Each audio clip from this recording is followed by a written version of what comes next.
मेरा बूथ सबसे मजबूत। दिल्ली में ये कार्यक्रम पीएम कर रहे हैं, सीधे अभी आपको नए ले साल चलते पे भी दिल्ली में बनाए। ये उन महिला को मालूम था कि नए साल पे।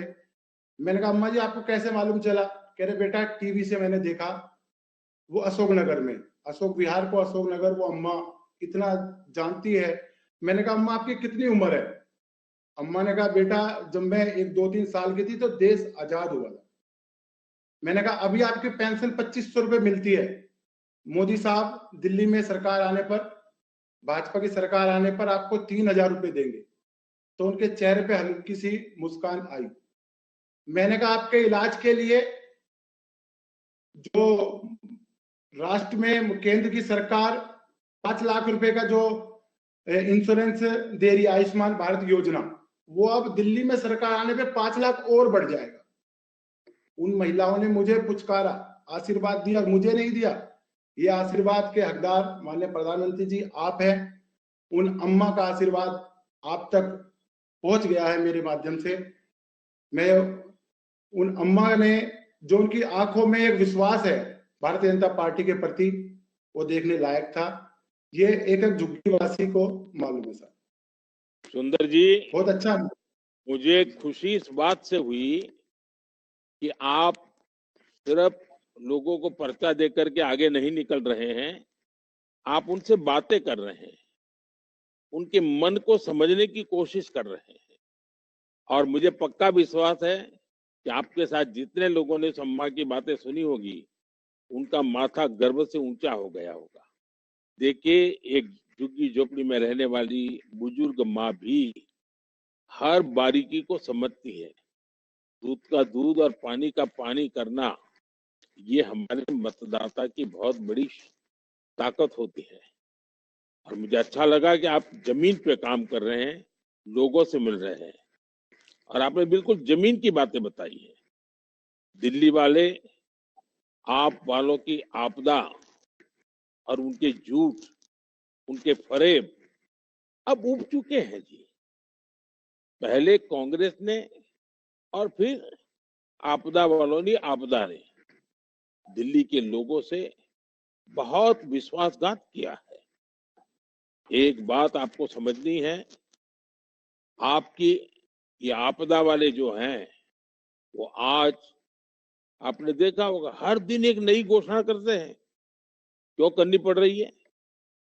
पहले के चुनाव में तो ऐसा नहीं करना पड़ा था। इसका मतलब है कि रोज उनको पराजय की नई नई खबरें मिलती जा रही है कि ये किला गया, ये मोहल्ला गया, ये इलाका गया, ये चाल गई, ये कॉलोनी गई। और इतने डरे हैं, इतने डरे हैं कि रोज उनको एक नई घोषणा लेकर के सुबह सुबह आ जाना पड़ता है, नया अनाउंसमेंट लेकर के आना पड़ता है। लेकिन अब दिल्ली की जनता को उनका ये नर्वसनेस जो है ना, इसका पूरा पता चल गया है, और ये खेल भी लोग समझ गए हैं। जब जब ये आप और उसकी आपदा, आजकल नारे बुलवाते हैं, कहते फिर आएंगे फिर आएंगे, तो लोग कह रहे हैं ये फिर खाएंगे, ये फिर खाएंगे। उनका आवाज निकलते ही अंदर ऑडियंस में से आवाज आती है। वो तो कहते फिर आएंगे फिर आएंगे, और जनता बोलती है फिर खाएंगे फिर खाएंगे। हमारे बूथ के हर कार्यकर्ता के पास ये आपदा वालों की पूरी पोल पट्टी अब छुपी हुई नहीं है, पहले से। पहले इनकी पोल खोलें और फिर अपनी उपलब्धियां बताएं। हम क्या करने वाले हैं ये एक एक घर में बैठ करके समझाएं, ऐसे चलते चलते नहीं। जी। अब जैसे झुग्गी बस्तियों के लिए इन्होंने क्या क्या बातें नहीं की थी, उनकी हर बात आपदा बन गई। वो कहते थे झुग्गी में मकान बनाएंगे, बार बार कहते थे, बनाए तो नहीं, उसके तो देखा भी नहीं, अब फिर से कहने लगे हम मकान बनाएंगे। अरे भाई 10 साल तो कर तो उसमें कुछ करने की फुर्सत नहीं मिली, गरीबों की तरफ देखा नहीं, और आज नई नई बातें कर रहे हो। भाजपा के हर बूथ कार्यकर्ता के पास तो भारत सरकार ने जो घर दिल्ली में बनाए हैं उसकी तस्वीरें हैं, जो लोग वहां रहने गए हैं उनकी वीडियो है। भाजपा की सरकार ने अलग अलग जगह जो पक्के घर झुग्गीवासियों को दिए हैं उनकी तस्वीरें आप लोगों को दिखाएं, अपने मोबाइल फोन में रखिए इसको। और वहां जो लोग जी रहे हैं वो जिनकी खुशी है उनके वीडियो उतार करके भी आपको हर एक इलाके में जाकर के दिखाना चाहिए। साथियों, बीते सालों में अलग अलग आवास योजनाओं के तहत, और जैसा अभी सुंदर जी ने बताया, दिल्ली में गरीबों के लिए 50,000 का आंकड़ा पहुंच गया है। और सुंदर जी, मैं आपको भी कहूंगा, आपने 30 जी कहा, अभी आंकड़ा 50 पहुंच चुका है। और इसलिए हम लोगों के लिए लेटेस्ट जानकारियां होना भी जरूरी है। लेकिन मुझे खुशी है कि आपको जानकारी है। आपदा सरकार को ये घर 50,000 घर जो बने थे उनको सिर्फ उनको पहुंचाने थे, कागज देना था। आप मेरे कार्यकर्ता भाई बहन, मुझे तो बड़ी पीड़ा होती है, कैसे लोग हैं 11 साल में ये लोग कागज देकर के भी पुण्य नहीं कमा पाए, भलाई नहीं ले पाए, क्योंकि उनको परवाह ही नहीं थी, क्योंकि उनका पूरा ध्यान एक ही बात पर था, शीश महल बनाओ, शीश महल बनाओ, शीश महल में नए नए सपने बुनो, मौज मस्ती करो। और जरा याद करो कैसी कैसी कसमें खाई थी, गरीबों को कैसे भ्रमित किया था। आज शीश महल देख करके हर दिल्ली वासी उनके झूठ को याद कर रहा है, उनके फरेब को याद कर रहा है। जनता के साथ किए गए धोखा का ये जीता जागता सबूत है शीश महल। इनके राज में शीश महल में एक एक सामान पानी की तरह पैसा बहाया गया। और इसके बाद इन लोगों ने दिल्ली को साफ पानी के लिए तरसा दिया। महात्मा गांधी कहते थे ट्रस्टीशिप का सिद्धांत। ये जो सरकारी खजाने के पैसे हैं ना, चुने हुए लोग उसके ट्रस्टी हैं, मालिक नहीं है, लेकिन वो मालिक बनकर के शीश महल बना रहे हैं। और दिल्ली की जनता पानी के लिए तरस रही है। साफ पीने के पानी की दिल्ली में कितनी बड़ी समस्या है। आज दिल्ली में पानी माफिया, टैंकर माफिया फल फूल रहे हैं, और दिल्ली वालों के बाल बच्चे गंदा पानी पीने के लिए मजबूर हैं और बीमारी के शिकार हो रहे हैं। ये सब आप वालों की आपदा नहीं है तो क्या है? भाजपा ने हिमाचल, उत्तराखंड, जम्मू कश्मीर, ऊंचे ऊंचे पर्वतों में रहने वाले लोगों तक, राजस्थान और कच्छ के रेगिस्तान तक पीने का पानी पहुंचाया है। लेकिन दिल्ली में ये आपदा वालों को इसकी परवाह नहीं है। अगर भाजपा वहां शुद्ध पानी पहुंचा सकती है तो मैं दिल्ली वालों को विश्वास दिलाता हूं कि भारतीय जनता पार्टी की सरकार आते ही दिल्ली वालों के घरों में भी साफ पानी पहुंचाने का एक महाअभियान हम चलाएंगे। घर घर तक पीने का शुद्ध पानी न मिले हम चैन से बैठने वाले नहीं है। साथियों, आपदा वालों ने दिल्ली की हेल्थ सर्विस को भी बर्बाद कर दिया है, उसमें भी घोटाला किया है। और भूलना नहीं है कि इन आपदा वालों ने क्या गुनाह किया था। यूपी, बिहार, उत्तराखंड, राजस्थान के जो साथी कई कई सालों से यहाँ सेवा करते रहे हैं। इन लोगों ने झूठ फैलाकर उनको दिल्ली से भगाने की साजिश रची। रातों रात बस पकड़ने के लिए मजबूर कर दिया गया।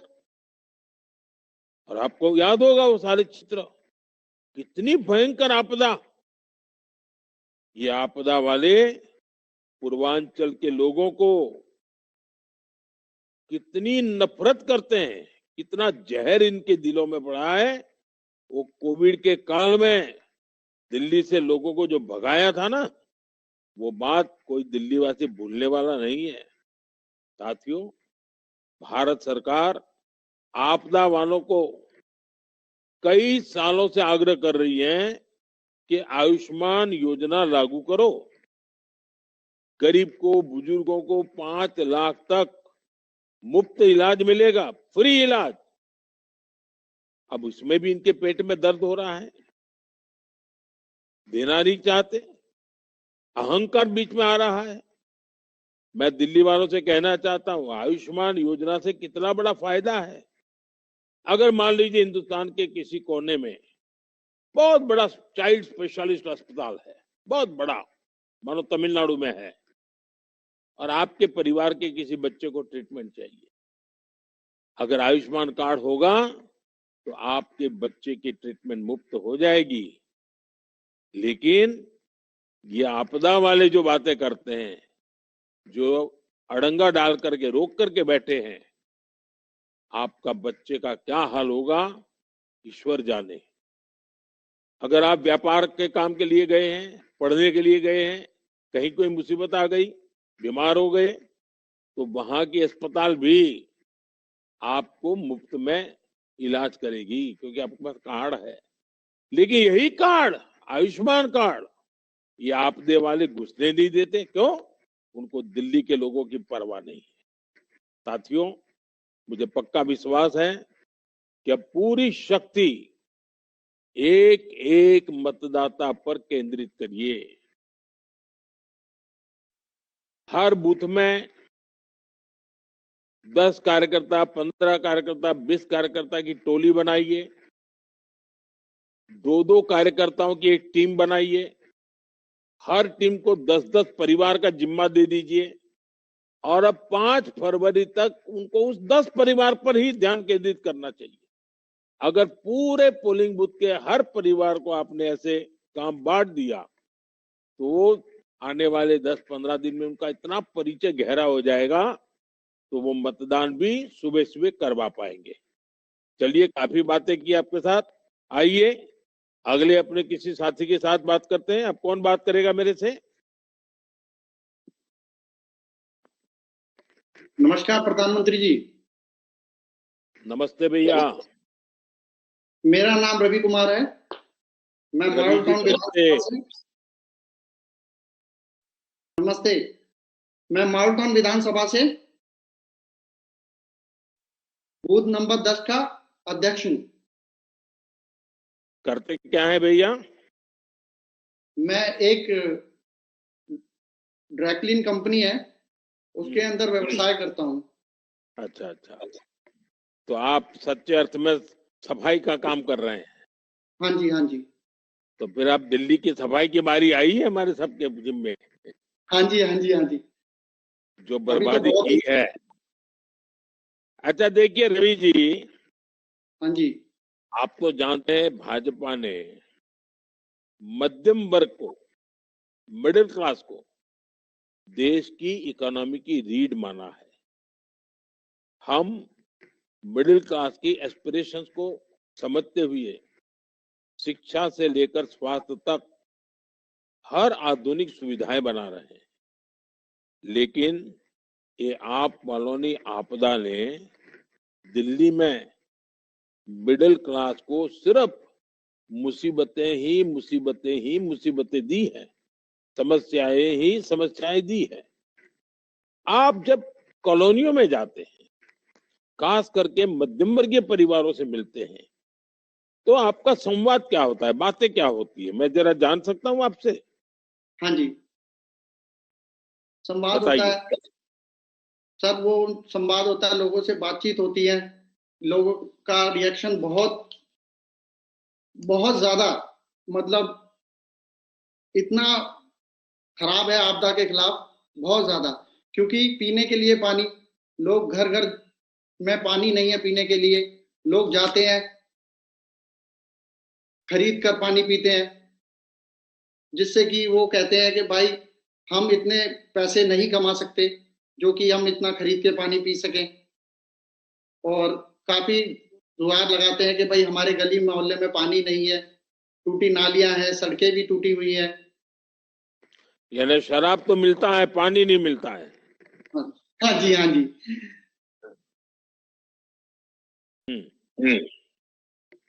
नहीं, सरकार ने जो काम किए हैं वो उनके ध्यान में होते हैं क्या? भारत सरकार ने जो काम किए हैं? हाँ जी, हाँ जी, उनसे तो बड़ी प्रसन्नता मिल रही है आपका नाम सुनकर। और मतलब बोलते हैं तो इतना उत्साहित हो जाते हैं, वो कहते हैं कि भाई मोदी जी को लेकर आओ ना। मैं कह रहा मोदी जी को आप लेकर आओगे, हम नहीं लेकर आएंगे। आपसे बहुत ज्यादा दुखी हैं वो लोग। आपदा में तो मतलब उनको जीना दुश्वार कर रखा है उन लोगों को, झूठ में बका बका कर, और पेंशन भी नहीं मिल पा रही है। काफी सारी समस्या है जिनसे वो लोग जूझ रहे हैं। और ये रोज नया नया झूठ बोलते हैं, हर चीज में फरेब करते हैं। इसका लोगों को ध्यान होता है क्या? लोग इसकी बात की चर्चा करते हैं क्या? हाँ जी, हाँ जी, करते हैं, इसकी चर्चा करते हैं। अभी लोगों को बहुत जल्दी इन्होंने एक झूठ दिया है कि भाई हम 2100 रुपए देंगे जीतने के बाद। आप लोग पंजाब में थे तो आपने वादा किया था 1000 रुपए का, आपने वहां तो पूरा किया नहीं, तो आप दिल्ली में आके कैसा कर देंगे? देखिए, आप अपने मोबाइल से वीडियो वगैरह दिखाते हैं क्या लोगों को जब मिलने जाते हैं तो इस प्रकार के झूठ की वीडियो? हाँ जी, हाँ जी, बहुत सारी झूठ की वीडियो दिखाते हैं इन लोगों को। और लोग